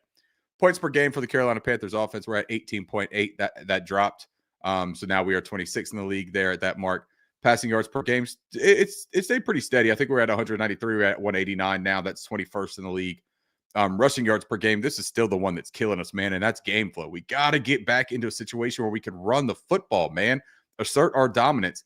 We talked a lot about this last week with the personnel differences between the New England Patriots and what the Carolina Panthers defense wanted to do. A lot of this was about who was going to dictate the flow of the game and who was going to dictate what personnel you're supposed to run out. Well, guess what? The Carolina Panthers only ran dime defense 3 plays last week after 18.6 of the time in week 3. So that tells you who won that part there. We weren't able to run the ball because we were trailing thanks to our special teams very early in the football game. But 100.3 is 26 worse in the league. Negative 0.17 EPA per pass attempt. That's tied for 26th in the league. Not an efficient pass game right now. I don't think that's news to anybody. Negative 0.05 EPA per rush. That's tied for 21st in the league. I mean, look at these numbers now all of a sudden, guys. Like, we went from having like some of these numbers looking pretty decent and feeling like we were on an upward trajectory, and we're right back close to where we were last season and the year before that. We are in familiar territory, and we always said it would take 3, 4, 5 games for things to shake themselves out and get us into a more realistic telling of what this team is. We pass the ball 60.5% of the time. That's the 7th most in the NFL. Again, game flow. Don't need to say too much more, right? When you're coming back, you can't really just ground and pound and run the clock, even though they like to do that sometimes anyways. Defensively, this is where everyone was really jolly about this team, man. Points per game, we skyrocketed up. I believe that we were a top 10 figure there going into last week. We're at 23.8 now, at 19th in the league.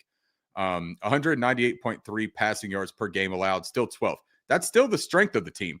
Now, Bryson, you talked about making Stephon Diggs look like a wide receiver 1 again in that New England game. Yeah. Do you know what I think of when I think of that? On the tape, there were 2 reps specifically where Carolina played man coverage, and Mike Jack got lined up against Stephon Diggs in man coverage. And both of those times it went for 25 yards plus. And that is the risk of doing some of these different coverages. If you look at the percentage of these coverage shells that we ran against New England, it wasn't that 60% cover 3 anymore. We were like 22% cover 1, 22% cover 2, and then 23% cover 3. I mean, they were across the board trying to figure out how to stop that New England attack and trying to throw some different looks out there out of the personnel. Didn't go well. Mike Jack had a tough day. I still believe in him if you can get him into zone situations. Now, Curtis, you just took away my statistically speaking. I can't see that. Look at that handsome fella. Thank you. Thank you for giving me the close-up and showing everybody my beard cheeks. I do appreciate that. EPA per pass attempt, or rushing yards per game for the defense, we're allowing 129.3 rushing yards per game. That's 23rd in the league. That number does continue to get a little bit better. I still think that the run defense, even with DJ Johnson doing his damnedest to just give that away last week, I still think that rushing defense, the interior of the defensive line, Turk Wharton, when he was back, I didn't think that Turk had a bad game. I still think that Bobby Brown, Derek Brown, and Ashawn, they still work, man. And there's still some hope there for that unit. EPA per pass attempt, we're 18th in the league at negative 0.03. Again, that's where you hang your hat, is this coverage of the secondary.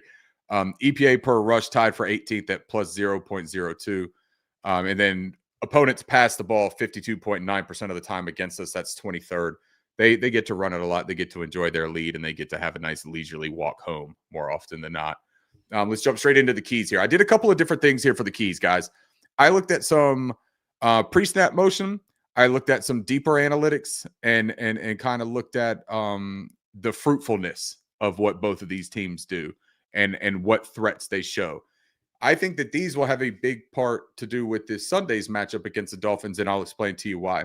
Shift motion rate. These are on pre-snap shift motion rates. 45% of the time, Carolina. That's tied for 25th in the league.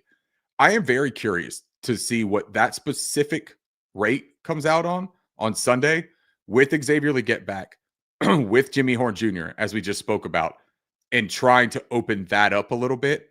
I am very curious to see if that number spikes. I think that it needs to spike over 55 to 60% of the snaps. I think when you have those kinds of weapons, you need to incorporate some eye candy. I think that those shifts and motions will really help the run game. Dave Canales, we talked about it last week. He runs a relatively similar philosophy from the run game as a Sean McVay offense, but it's not innovative. It's not modern. And some of the things that you want to see is you want to see that motioning of a wide receiver into the B gap, right? You want to see some of those little peekaboo motions to get them into place. You want to see some more of the pulls. That's what I'm really looking for here. You want to see some of those orbit motions with the wide receivers. That's something that Jimmy Horn Jr. could do. The slingshots, the orbits, all of those really snazzy eye candy, dress it up, bedazzle the offense. We can do that. Drives with a score. 33% of our drives end with a score. That is tied for 27th. They got to start coming away with at least 3 points. They got to start getting into field goal range, and then they have to start executing and finishing on some of these drives, because that's a big difference too, man. You go from being down 13 to 28 really quickly when you're giving touchdowns and not getting anything in return. Real quick, Ricky, you mentioned that. I think we talked about this being a big game, a big chance for this offense and right. the defense, right? Also, this is a huge chance for Ryan Fitzgerald to bounce back, because he had a bad day. I mean, plain and simple. Kickoffs, and then the missed PAT, the missed field goal. Like, we get to find out if this kicker is a legitimate kicker in the NFL coming into this game, because, you know, we Curtis always likes to mention you're only as good as your last kick or your next kick. And Fitzgerald has a chance to show that he can put a bad game behind him and continue on the trajectory that we all were excited for the first 3 weeks. And you're like, okay, we finally have a kicker. You know, you're coming off the worst game of your NFL career. Let's see how you bounce back. Yeah. I hate that he missed the extra point, and then I would like to get him into some opportunities where maybe he can kick like a 42-yard field goal instead of everything having to be 57 or 55. You know what I mean? Put him in an opportunity where he can hit one to get his confidence going too, right? That was exactly what I was about to say. Yeah, exactly what I was about to say. Give him something like feasible, right? And then you know, get a couple of points on the board. Don't walk away with your offense having done all the work and then sitting back on the bench and being like, so we got nothing for that. Like, we're all winded and exhausted and beat up to get nothing out of it. It's deflating, man. You need to. The thing too is I don't want Canales to get gun shy just because he missed a 57-yarder. Like, I still want them taking those 55 plus opportunities when you have an offense who's struggling to put points on the board. Hopefully he'll see what his former team did with Myers last week in the Thursday night football game, right? He missed a kick, and then they trot him out there to kick the game winner. You gotta just believe in the guy that you signed for your team. You can't give up because he made one mistake, right? The final one that I had on there for the offense, by the way, was the 10+ yard rushes. Carolina is 30th in the league with only 6 of those this season. We talked about that last week, I believe, was one of the ones that I had on there. And it is a problem, man, that they have to figure out. It's some of the things that we talked about with the shift in motion, maybe giving some different looks, maybe affording some new opportunities, maybe incorporating something that's not on film right now. It's time to open the book up. If you kept everything secret and you got all those great, you know, nuclear codes in the book and nobody knows about them now, maybe we fire one of them war daddies off, right? Like, let's see what happens if we do something crazy this week, Dave. Defensively, these are the white circles here with the gray figures. Quarterback pressure rate. I'm going to keep this up here until this turns into anything worth talking about other than like ridiculing it. But 24% of our pass rush, we are getting quarterback pressures. 31st in the league. It's abysmal. I'm not going to sit here and shit on a player like Nick Scorton for not dominating as a rookie when the guy next to him, I mean, he literally has no counterpart, right? I thought that he looked very formidable, and I thought that he almost got home on multiple times against Arizona and Atlanta when he had other guys playing with him. But when he's out there by himself, man, I mean, it just shows you how thin that room is as well. It's a good thing that Jadeveon Clowney doesn't play here and that we kept DJ Johnson, because that would have been a really difficult decision to figure out which one of those guys to deploy last week. You know, do we go with the veteran who's able to rush the pass rusher and set the edge, or to go with this guy who, you know, in a jam might be able to play a little bit of tight end? But we figured that quarry out, so now we're back into the actual football. 1.29 yards before contact per attempt the defense is allowing. 17th. I think that that's really important because I think that they have to dominate the trenches this week. I think they have to control the line of scrimmage against Miami. Miami runs a lot of outside stuff. We'll get into that on the next couple of slides. But they have speed, man. Devin Achane, he's a speed guy. You really don't want to see him on the outside. They can run some reverses of Jalen Waddle. They run a lot of misdirections. We know they won't have Tyreek Hill after his devastating injury. Hate to see that for them. It is a fortuitous injury for us, as like, you know, insensitive as that may sound. it's the honest to God truth. Not having to game plan for a player like that changes the way that this defensive coordinator has to look at that team. But they still have plenty of speed and they still have plenty of innovation on offense. And then this part, man, this is the execution that we talked about earlier. You asked me what the big divide is or the big disconnect for this team. Yards after contact per rush attempt, 27th in the league at 3.64. Tackle the ball carrier, man. Finish plays. Tackle with wrap-up technique. Stop throwing your shoulder into stuff. Shaw Smith-Wade, if I see you shadow box another player on the sideline, I'm going to have you right back to where I was at the beginning of the season, where I questioned if you were going to be the long answer here at nickel. You peanut punch second, right? You get hands on him first, and then you try to make the play. I appreciate the fact that he wants to make a game-changing play. We got to make the smart play and the easy play first and prevent scores, man. Just go back to the fundamentals. Dave Canales likes them a whole lot. I'm sure that they do plenty of that in practice. Fellas, anything here before we get into Miami? No, I think we get to Miami. Heck yeah, let's do it. I like it when we start just flying through this. Maybe shit. Bryson can take Miami. Yeah, Bryson, give it a shot, man. All right, let's do it. All right, this Miami offense, we all saw them on Monday night. Looked decent for the first time this season. 20.8 points per game. That's 21st in the league. I think this, for the first 3 weeks, they obviously struggled, but in this game versus the last game versus the Jets, we saw that offense kind of, gain some steam just in time to come play the Carolina Panthers. So that's perfect for us. They averaged 188.3 yards, passing yards per game, which is 22nd in the league. Again, struggling early on, but kind of found their groove last week. 98 yards rushing per game, which is 27th in the league. I watched Devon Achane play football this past Monday, and he's scary. For a team that can't tackle, that's giving up damn near 4 yards after contact, you give him a runway, and we're going to see him break some runs. So this defense is going to have to tackle versus him. He's a good player. And then they have Ollie Gordon as well, who's not afraid to run through you. He's a bigger back, and I think it's a good change of pace that they have there in Miami. So it's a good test for this defense. The offense EPA per pass, 0.01, which is tied 14th in the league. EPA per rush, 0.02, negative on both of those numbers, which is tied 14th. So, again, just like kind of an average EPA there amongst the league. And then they are passing 61% of the time, close. I think that's right above or right below Carolina. Right. Yep. So I think a lot of their game scripts have been the same. They're in Miami. They have to pass to get back in the game. Not this past Monday, but for the first 3 weeks, obviously we've seen the Miami Dolphins struggle on offense in particular. And I think the defense has an opportunity to bounce back, and we'll see what happens.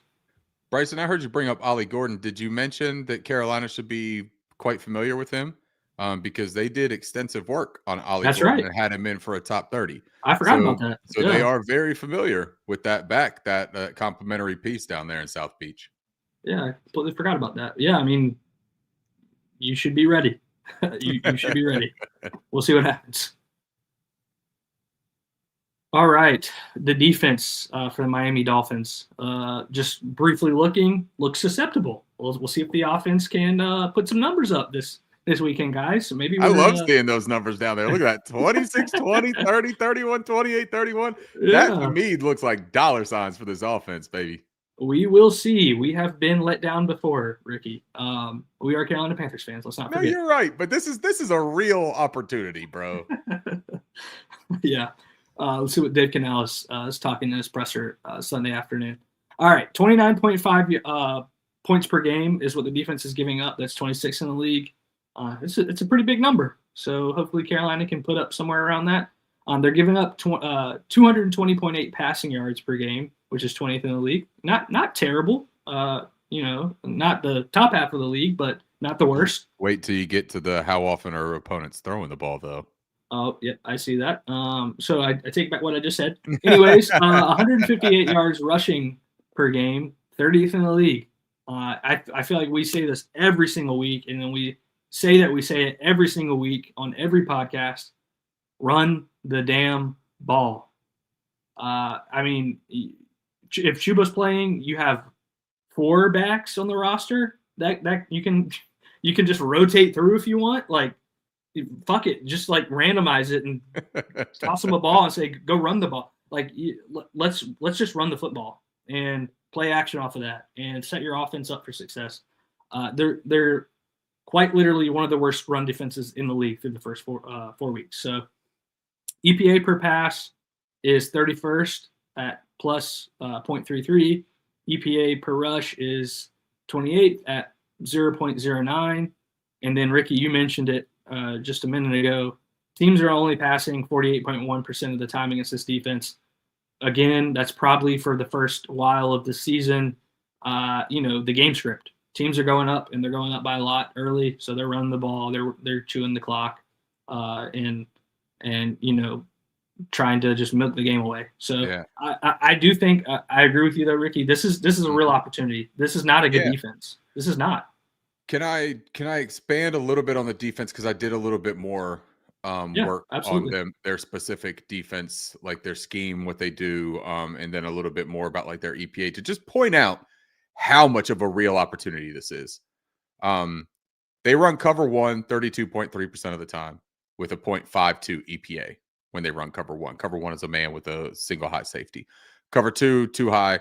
33, and then cloud coverage down low, 33.8, 0.23 EPA. Cover 3, we're familiar with that. They run that 10.8% of the time with a 0.59 EPA. They had the highest defensive EPA per play in the NFL at 0.28. They had the highest success rate per dropback allowed in the NFL at 58.9%. The next closest is the Dallas Cowboys at 54.2%. They run stunts at 10.8% of the time. That's 26 in the NFL. They send 6 on blitzes at a 15.4% clip. That's 5th highest in the NFL. This team, I'm telling you right now, this team is going to present significant opportunities for this offense. Bryce Young has shown the ability to play well under pressure. And when they send that many guys, the reason I singled out and isolated that 6-man as opposed to 5 or anything else like that, that 6-man, there's an opening, especially if you're going, empty, especially if you're on a 3 wide receiver set, if you're on a 3-by-1, if you're playing your guys out of the backfield and you emphasize a little bit of that a little bit more. There are significant opportunities. The stunt rate was important to notice because we've had issues with that on our offensive line, and they run it at a much lower clip. I think New England ran it at like 28%, and this is 10. I mean, that is a welcome reprieve for this offensive line and this offense in general. Highest EPA in the NFL. I mean, guys, this is a significant chance for a get right moment for the Carolina Panthers.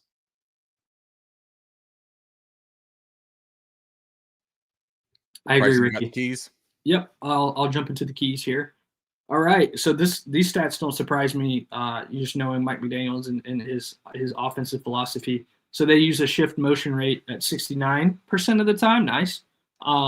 Second most in the NFL. So yeah, I mean, I don't know if that changes at all. Maybe losing Tyreek Hill, but you mentioned earlier, Ricky, they still do have speed. They have Jalen Waddle. They have Malik Washington, who's a fast wide receiver. Devon Achane, who we talked about earlier. Like, this is an offense that specializes in speed. And I'm not sure that McDaniel changes his offense, right? Like, I think he just leans into it with who he's got there. That's fair. All right, so 39% of the time they're using 21 personnel. That is first in the league. It is significantly higher, which is it's just something to notice, man. You got to keep that in mind because we don't see that often. 11 personnel is the most frequently used personnel in the NFL, and it's usually at a clip around 51%. Look at how much 21 they run. Wow. All right, so hopefully the coaches are putting their players in in a position to execute against that 21 personnel. We'll see. All right, so 63.9% of the time, rush rate outside the tackles. So Ricky, you mentioned it earlier. They do run outside the tackles a lot, and I feel like that's probably where you want to run against Carolina. Right. You want to run that away from Derek Brown and A'Shaun Robinson and Bobby Brown and those guys are right up the middle, and that's probably where they're going to run the ball based off of these statistics that we're reading right now. So, and that's why it's such a big thing to get Pat Jones and DJ Wanham back in there and have Nick Scorton, as a complementary piece and as an interchangeable platoon type piece, man. Like, we just got to make sure we have somebody confident on the outside here against this team. Agreed. And thank goodness we don't got to watch 52. All right, so the blitz rate for the defense, 35.4% of the time. That's the fourth highest in the NFL. I don't know how you guys feel, but I'm comfortable with the team blitzing Bryce Young. I think he's performed really to the best of his abilities versus the blitz, and kind of when he does look his best is when teams are trying to send pressure. As long as he has like a quick option there. In the offensive line, it just isn't immediate pressure, like just instantly right up the middle. I think Bryce Young performs well in those situations. They got to make sure they call out the protections right, and everybody hits their pickups. But this part, Bryson, before you read the next one, is tethered to that one underneath it because they blitz the way that Carolina used to blitz out of necessity to try to drum up pressure, to try to generate pressure, because they can't get home on their own. So if you do this next one, it'll make more sense too.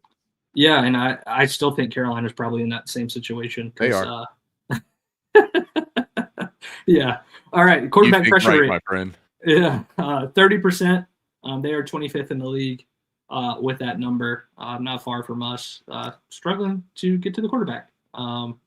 It's a struggle for a lot of us around here in the southern part of the United States, I guess. Well, and remember, this is with them having the highest percentage of sending 6, right? Yeah. Like, so this is literally throwing everything they got. The kitchen sink is being thrown at their opponents more often than anybody else. And they still are right with us in the basement of quarterback pressures. It's an opportunity, like we've talked about, for this offense. We'll see.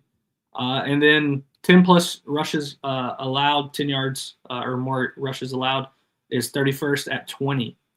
So we mentioned earlier Carolina. What were they? 31st or 30th? 31st with only 6 on the season. Yeah. So you're facing a defense that gives those up. I expect to see a couple. What do you think that the theme is of these keys and these stats that we've talked about tonight, fellas? There is one word that we have said more than any other word. Starts with opportunity. Opportunity. Bryson was paying attention tonight, man. I tell you what, you are on your P's and Q's, dude. I'm just trying to make you proud, man. It's an opportunistic game for the Carolina Panthers. I sincerely believe that, man. And that's why at the beginning of the show, at the top of it, I know I sounded like I was still trying to do my optimistic idiot thing. But I watched these Miami Dolphins. I dug into their profile. This is a absolute opportunity for this Carolina Panthers team, man. I truly do believe that. Well, I haven't said much, but let's get into the game itself this weekend. I'll just talk quickly here since you guys haven't heard from me in a while. I agree with both of you. I watched. It was good to actually be able to watch the team that Carolina's about to play on Monday night. They gave the Jets every single chance they could to get back in that game. I think the Jets had like 11 plus penalties in that one, over 100 yards penalty yardage. You had Braylon Allen fumble early in the game. That could have changed the entire outcome of that one. I understand Tyreek Hill had a really bad injury. I think that played a role in how the Jets were able to stay in that game. But like we've talked about, and statistically speaking, I want to hammer this home, is there are opportunities for Carolina to succeed in this game. And one of the big ones, and it's almost every week, run the ball. This team was getting gashed on Monday Night Football. Braylon Allen was getting, we're talking about those chunk yardage that we don't have, those 10 yard plus runs. This is the opportunity to get some of those and bring that number up, because there was a lot of times where Braylon Allen was running 10, 15 yards at a crack in this game. So I think there's a real opportunity there. And if we don't see Chuba, I think Dowdle can take advantage of that. And I also think ETN, if he gets an opportunity, can as well. I'm with Bryson on the blitz, just going back to the blitz rate. I know the Dolphins blitz a lot to try to get pressure or generate pressure. But I have a little bit more faith this week in Brady Christensen. You probably more than Canales does, honestly, just based off of what I've seen in his pressers. But I do think they'll be a little bit better this week against that, because we saw last week when Zavala was in there. And then even Walton for a bit too. I think just giving it was a wide open door. I think Ricky talked about that. I mean, it was just like, oh, here we go. Let him go to Bryce. So I think that will help. But my biggest fear with this Dolphins team, and I'll end on this, is their speed. Their speed on offense, even without Tyreek Hill, I think is going to be an issue. And the misdirections. Carolina struggled with misdirection last week mightily. And some of the misdirection wasn't even that crazy, like outlandish stuff. And we know what Mike McDaniels can do with an offense. And I know this Dolphins team has been bad for much of this season, but the misdirection scares the hell out of me with this defense. And I'm specifically focusing on the edge room, and if Pat Jones and DJ Wanham are back to set those edges, and then the linebackers, because the linebackers look lost. And for Trevin Wallace, he had that bounce back game. I think Canales said it today. His best game, I think, was against Atlanta. He struggled this past week, and then Roseboom still looks really lost. So that is my biggest fear in this matchup, is the speed of this offense, and can Carolina slow that down at all? Bryson? Yeah, I echo what you're saying, Curtis, because I think even after losing Tyreek Hill, I think that offense showed a little bit versus the Jets, the Miami offense. And I think Mike McDaniels is just a better offensive coach than what we have here in Carolina. Really, either side of the ball in regards to the creativity that he has on that offensive side. So, while we talk about the defense of the Dolphins being susceptible, I think it's fair to question if Canales is going to commit to the run, because he really hasn't throughout his tenure here in Carolina. I think game script is obviously going to play a big role in that, and we'll see what happens. But, you limit your mistakes against a defense that doesn't really take – I think they had 0 takeaways before going into that Jets game. I think both of those defense had 0 takeaways before going into that game. And then, of course, playing bad teams, they get some. But I think if you can limit your turnovers, your defense is at least somewhat competent, then you have a chance against another bad team. I mean, this is like a quote unquote, like one of my favorite podcasts says, loser leaves town. This is a loser leaves town game. It really is. I think, you got 2 1-3 teams, 2 coaches. I would say Mike McDaniel's probably a little bit more in the hot seat than Dave Canales is from ownership at this point. Maybe not from fans, but if we go out there and shit the bed against the Dolphins, we are having a conversation that is heating up to the max on Monday for this team. Yeah, I think that's completely fair to say that. The shifts in motions are absolutely going to be a problem. The speed threat is absolutely going to be a problem. You got to be prepared for that. As far as for their defense, with the pressures that they create and the pressures that they bring, I mean, look at their individual players, right? Chop Robinson, no sack since week 2, but he had 3 pressures against Jets. Bradley Chubb, he's had a sack every single week except last week. Jalen Phillips has not had a sack this season, but he's got 13 quarterback pressures. They've got talent as far as pass rushers go. But there's tape out there on this defense. And we talked about the bringing 6 men on the blitz, right? We talk about the aggressive nature. We talk about the susceptibility at pretty much every coverage shell that they throw at you. They have weaknesses. Their defensive front, right now, the rookie out of Maryland, Jordan Phillips, is playing better than Kenneth Grant, the rookie out of Michigan. That's disappointing for them. They were counting on him to make a big, impact for them. Storm Duck, he still did not DNP today in practice. He's been out since week 1. Minka Fitzpatrick's been right? Bryson talked about Rasul Douglas earlier in this show. He's their best coverage corner on the team. He's familiar. We know him. Jordan Brooks is the linebacker that I think stands out the most for them. He's better than the sum of the defensive unit. But nobody on that defense should scare you. And their execution of that defense has not been sharp. I think as long as Canales takes all that tape, takes all of this, again, what's the word of the night? Opportunity takes all the opportunity of this defense and what they present. Just give the answers to the offense, Dave. Build in some easy, quick answers for this offense. Make life easier on this football team. Do the things that other teams are doing that are finding success. Don't be so stubborn about the fact that you just want to execute what you do and stick to your philosophy that Pete Carroll told you and maybe even has somewhere tattooed on your body. Maybe that's a secret of yours or something. But get over it, man. No one has seen the tattoo. You don't got to tell us about it.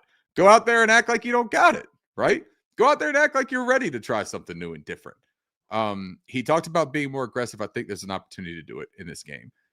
Xavier Legette, Jimmy Horn Jr., Tedero McMillan, Mitchell Evans, Hunter Renfrow. I think every single one of them has an opportunity to get some production in this football game. This is one of those almost like, hey, you could fall ass first into a mistake and still do well type of situation. You talk about run the football, just do it, man. Commit to the run, ground and pound. Yeah, if they do that, I think it'll work. But if they also don't do that, I still think it could work. Like, I think this defense is literally I think it could work kind of defense. I think you could do anything against this defense and you might be able to make it work. And they're getting right. They're getting a couple guys back and healthy. This is a get right spot for this offense. So I'm relatively optimistic about this football game. All right, Ricky, we're starting with you. Give us a score.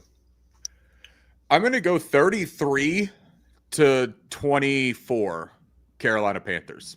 I think they come back and I think they win this one at home. I know that seems almost blasphemous to say that. And I say blasphemous as we have 666 people in here watching it. So maybe I need to go and spray myself with some holy water after the show because that just freaked me out a tiny, tiny bit. But I think that this is a real opportunity. Again, keyword. I wish we had like a fucking bell that we could hit every time one of us has said opportunity night. And this whole episode would just be ding, ding, ding, ding, ding, ding. But this is a get right opportunity. I think that this is where Dave Canales can make an impact. Bryce Young can prove some people wrong. Xavier Legette can prove some people wrong. Nick Scorton, get busy out there, man. This offensive line for the Dolphins, we didn't even talk about that.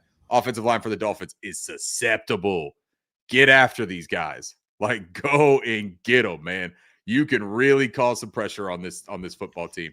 So I'm excited to see it. Give me Pat Jones. Give me DJ Wanham. Trayvon Merritt coming in hot, taking angles off the line of scrimmage.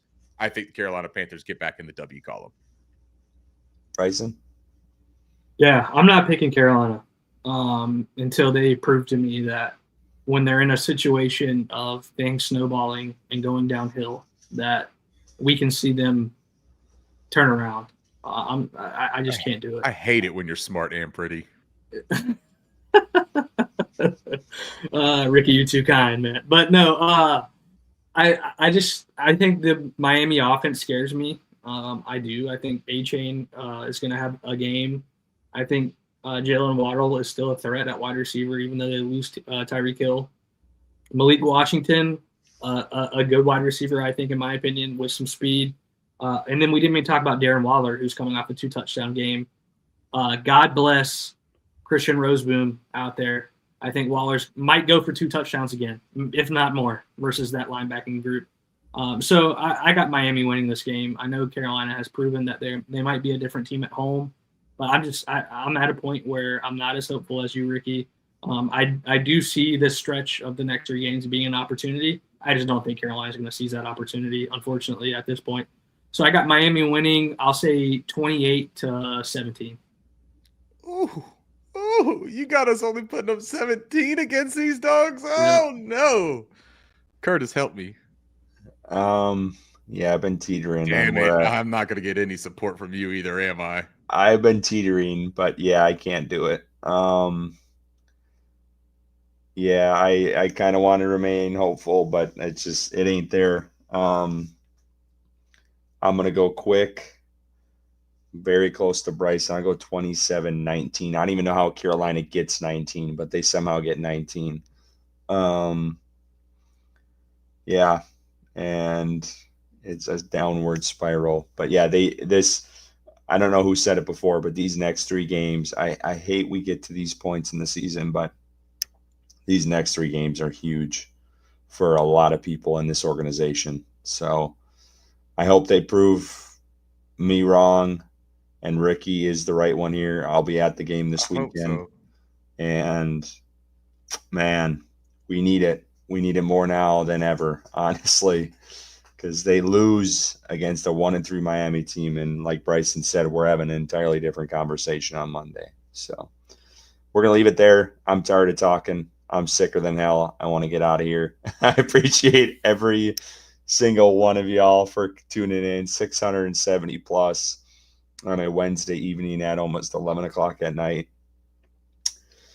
You guys are great. You really are. For the amount of people that come in here and listen for almost 2 hours to a team that is 1-3. I can't wait until we're 3-1 and to see y'all back in here, because those are going to be the days that we'll all be celebrating, and do not take that for granted whatsoever from where we've been right now. So I just want to thank everyone for tuning in, and we'll be back next week. And hopefully we are talking about Ricky predicting the score right, and we're all happy. We will be doing bets. We're going to not be doing them on the show, I don't think, anymore. We'll post them on Twitter because they just don't have a lot of lines out right now. It's too early in the week for most of the time. So we'll put that out on Twitter. I know Ricky has been hitting a lot of the time. These boys need a little bit of time to get themselves prepared. I will to get right. I will say this. I do a bet with my fantasy football friends and my buddies back home. We do a 12 parlay with our whole fantasy football league. And this past week, I picked something else and it hit. So I'm like, damn it, maybe I just need to time both together here, and then we'll be rolling. Giving all the good stuff to your Cal friends over there, man. Come on, help us out here in Carolina. So, but we'll have that on Friday. But appreciate you all, and if you are at the game, hit me up. I'd like to chat a little bit. But until then, keep pounding.